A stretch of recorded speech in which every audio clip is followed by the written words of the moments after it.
Hey guys, today I'm going to be showing you how to do a simple pedal service with the Crank Brothers pedal refresh kit. You can do this pedal service from any pedals from 2010 till present. Today I'll be servicing the mallet, but you can also use the egg beater, the candy or the 50/50 models.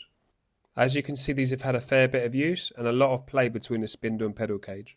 Right, the tools you will need: a hammer, 8mm Allen, 6mm Allen, a T25, a 14mm socket, a 10mm socket, an 8mm socket, a wire brush, a small blade and some grease. Right, just opening the box, they should include instructions and a sticker, which is nice.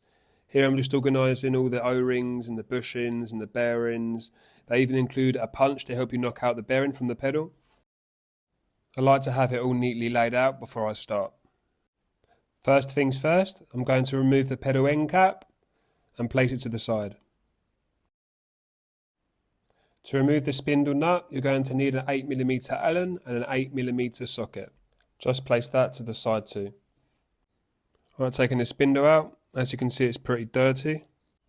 Just going to slide off the inner and outer seals and also place them to the side. Use the T25 to take out the two screws which hold the body in place. Can feel like they take forever to come out. Just spinning the body cage like this will help. Be careful when pulling it apart, and it's just nice to have everything organised before we start taking all the hardware out. Here you just want to use a small thin blade to remove the bushing.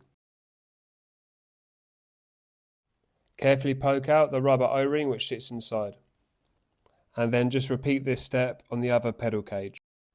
So here I'm using a 14mm socket with the inner body, which is closest to the crank arm. I'm going to use the punch to hit out the IGUS bearing. And that should come out with a few strikes of the hammer. You'll want to do the same to punch out the bearing and the outer body. With one hit, it should come out pretty easily. Right, now we have all the old hardware out the pedal, we can discard of it. So what we want to do now is make sure we clean everything thoroughly with some degreaser and a hard brush. Using the wire brush will help scrape out any stubborn dirt or grime. Once we have everything all nice and shiny and clean, we can proceed. Slide on the outer spindle seal and then the inner spindle seal, making sure they're facing the correct way. Here you want to grab the bearing for the outer pedal cage and use the punch and hammer and tap it down until it stops. Grab the small inner O-ring and place it on top of the bearing. And then grab the plastic bushing sleeve and insert it in with your fingers.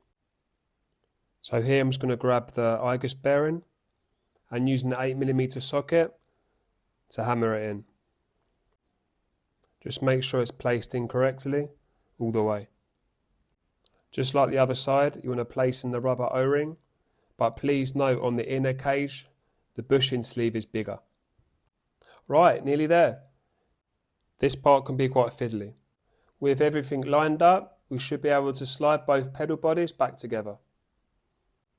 Replace both screws and tighten with the T25 Torx. Before replacing the spindle, we want to make sure it's all nicely greased.